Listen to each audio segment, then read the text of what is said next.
All right, so this office hours, I wanted to take the time to talk a little bit about scripting and pickling. So I know pickle is actually part of section 19, but they didn't really go too much into context of like why you would use it, I think. So wanted to talk about that. And with that, talk about scripting because scripting is not a formal part of the curriculum, but is good to know. It makes notebooks cleaner. If you ever want to productionalize a model, or for example, like use a model for something else, scripting is important to know. So first of all, we haven't really talked about .py file. So I don't know if you can see this here, but this is a .py file that I called project2functions.py. And Python files are different from notebook files because, well, Python files look like this. And in a Python file, what you would do is literally what people do is they, come up with like specific functions that they want to use, test their functions in a notebook, and once they're sure that their functions work the way they want them to, throw them in a .py file so you can use them through there. How that works, here you can see I've defined a bunch of functions, really simple. Here I've defined say hello. I don't know if y'all can see, let me zoom in. All right, here I've defined 4 functions. A say hello function that's just going to return the string hello. 2x that will just return you the number times 2, half of this number, and then title. I'll show you all where this comes in later as a preview of what we'll be learning at the very end of the course. But wanted to show you that with functions defined in this .py file, we can use them in a notebook. So here I have just this test notebook. Imagine that I wrote a bunch of functions and now I want to use them in my notebook. So a couple ways to import. When you're importing something from a .py file, you don't have to tell it import project2functions.py. You can just import by the file name. So what I would do here, import project2functions, and to use a function, you have to do project2functions.2x. And here you can see I fed it in 5, it returns 10. Of course, this is a very long name, as we do with like pandas as PD, numpy as np. We can do that as well. So let's say we want to call this p2, import this as p2. So now, instead of doing all of this, I can import p2, 2x is 10. Another way you can do it, so let's say in this .py file, I actually have a lot of other things which I want to sort of show you what all of this can do in the future. But I have a bunch of things, but let's say I only need a specific function here. So from there, I can actually do from project2functions, import 2x. I can also do import half x. Oh, actually, let's do a different one. Let's import title. And import those specific 2 ones. And once I've done that, I actually don't have to call the file when I want to use the function. So here, I should have cleared the output first, but let's do title. So here I'll be able to do title, and it'll output graph title. And again, just to show 2x, now I don't have to do p2.2x. I can just give it a number, and there that works. So this is useful for, let's say your notebook's getting really clunky. You just have a lot of functions being defined. One thing you can do is just port all your functions in a .py file here, and then import your functions. So for future projects, if you decide to do this, you would write your functions in a .py file, comment them so people know what you're doing, and when I'm reviewing your project, I will also review these functions. Let's see, any questions so far? So I mean, these files, the .py files are the files which we create, or there are some files which are already created and that can be imported? For the most part, these .py files are files that we create. And so it's kind of up to you how you want to create them. I think for like simplicity's sake, if you don't want to like, download new software, you can just do a new text file and then rename it to a .py. So that's one way to do it. Let me actually get rid of this. I don't want this. You can do that. This text editor that I use is actually called Atom, ATOM. I like Atom. I'll show you right after this. I'll show you why I like Atom. But yeah, other text editors that people use: Visual Studio Code, very very common. PyCharm as well. Spider is one, Spider, but with a PY instead of a PI. A bunch of different ones that exist. It's really up to you which one you like to use. I think PyCharm is starting to become the industry favorite, but I like Atom because it's no frills. And really quickly, I want to show you another reason why I like Atom is because with Atom, you can sort of have it run like a Jupyter notebook. So for example, here I'm doing like, all right, let's test 2, put 10 and see what happens. I can actually highlight specific lines, press Shift Enter if it would work. Damn, it's not working. But usually, let me try this again. Usually it lets you run like a Jupyter notebook. I don't know why it's not working right now, but it needs to update it. So let me do this super quick. While I mention something else.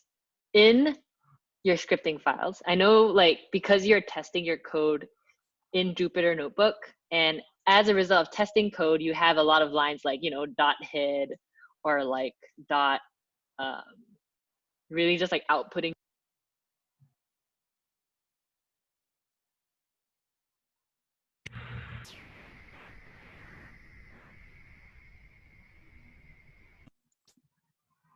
Let me just relaunch this super quick. So with this, let's see if it works now. So Atom is great because, am I forgetting like what command it is? All right, never mind. Usually it has a functionality. When I get it working, I'll show you all. But you'd be able to like highlight certain cells and then just run them like you would in a Jupyter notebook. But ideally, you don't want to have those lines that are just outputting things because in a script, you're not really outputting anything. Questions so far? Okay, so after that, oh, one more thing I wanted to talk about. I don't know how many of y'all remember, but we actually sort of did something similar when we were dealing with our config.py files for the last project. I don't think many of you ended up using it, but if you end up using an API for your project and you have an API key, you would store them in a .py file. And basically what I'm getting at is, let's say you can also store and import variables. So as an example, let's just do a test variable. Test1 equals to, this is a test. And we save this. Not sure if I have to restart my kernel, but from here, you're actually also able to import specific variables. From project to functions, import, what did I call it? Test1. All right. Might need to restart the kernel, but this would work. Let me just do this again. Just a quick question. So now, right, for any kind of API security codes, we just put it in the pipe, .py files, and then import those files here, correct? Yep, that's right. That's right. And then you can import them as a variable such that you never have the actual, you don't have the actual string anywhere in your notebook. And then the idea is you just don't push this file up to GitHub. And I'll like go over that again, probably whenever we use an API again. Yeah, cool. But then like if it is not there on the GitHub, I mean, as it is, like we are not going to send it, but then if somebody has to run on GitHub, it would not be right. It would throw error, right?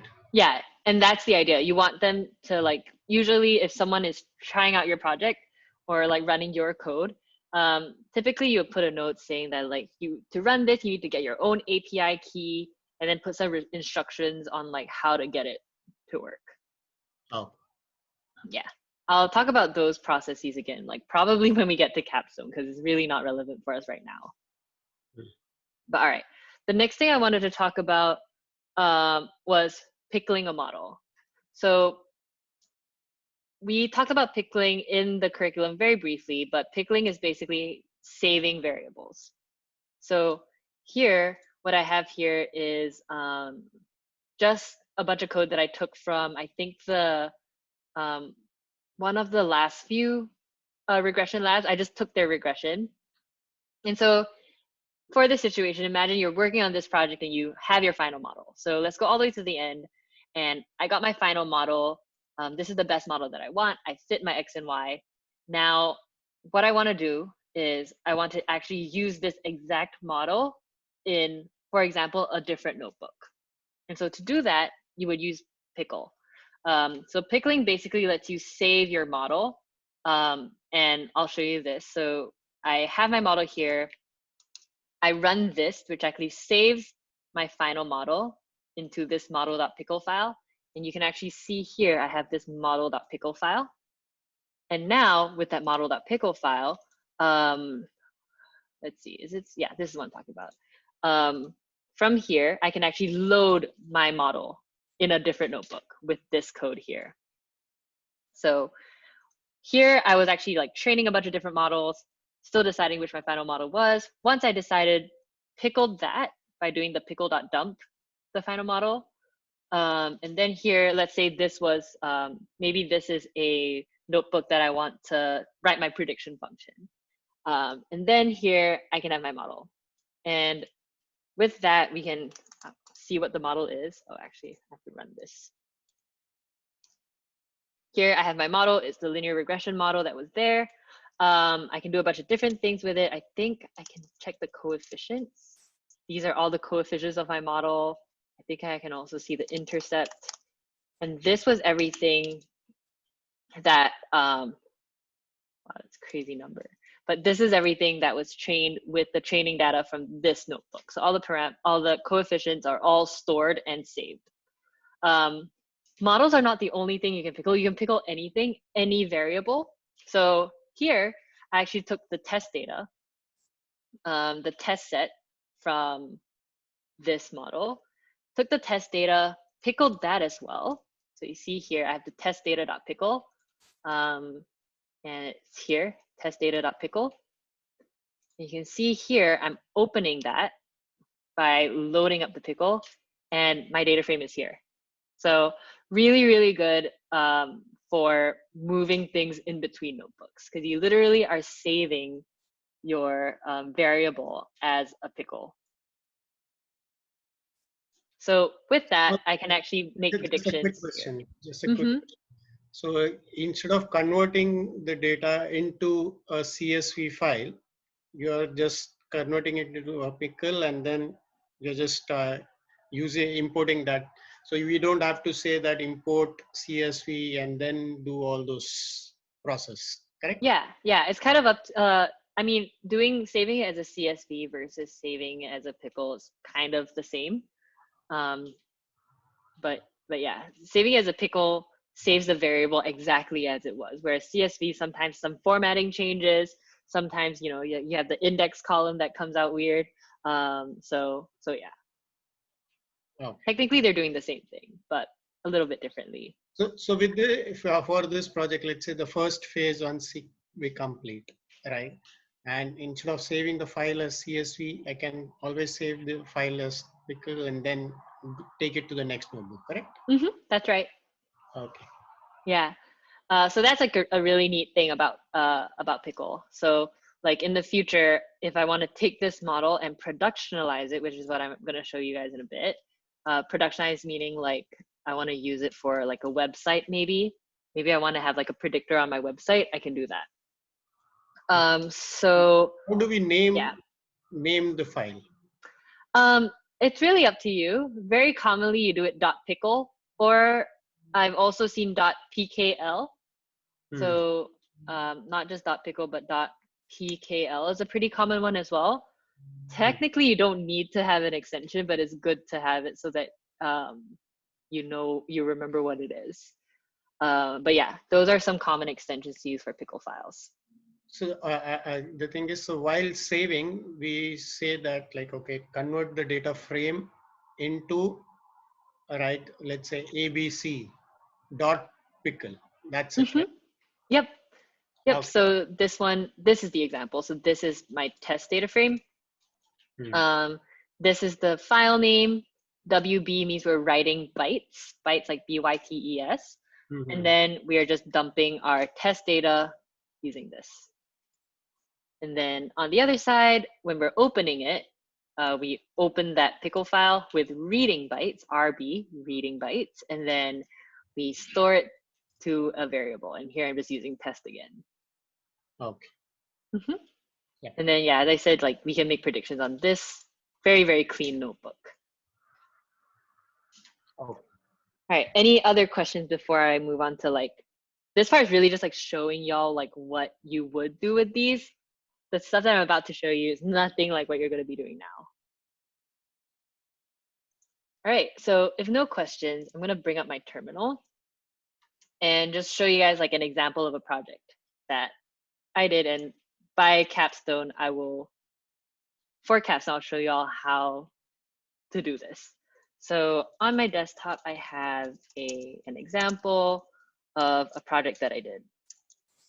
And basically this was a classification project. So this will be your mod 3 project actually, where given some features, you can classify different topics.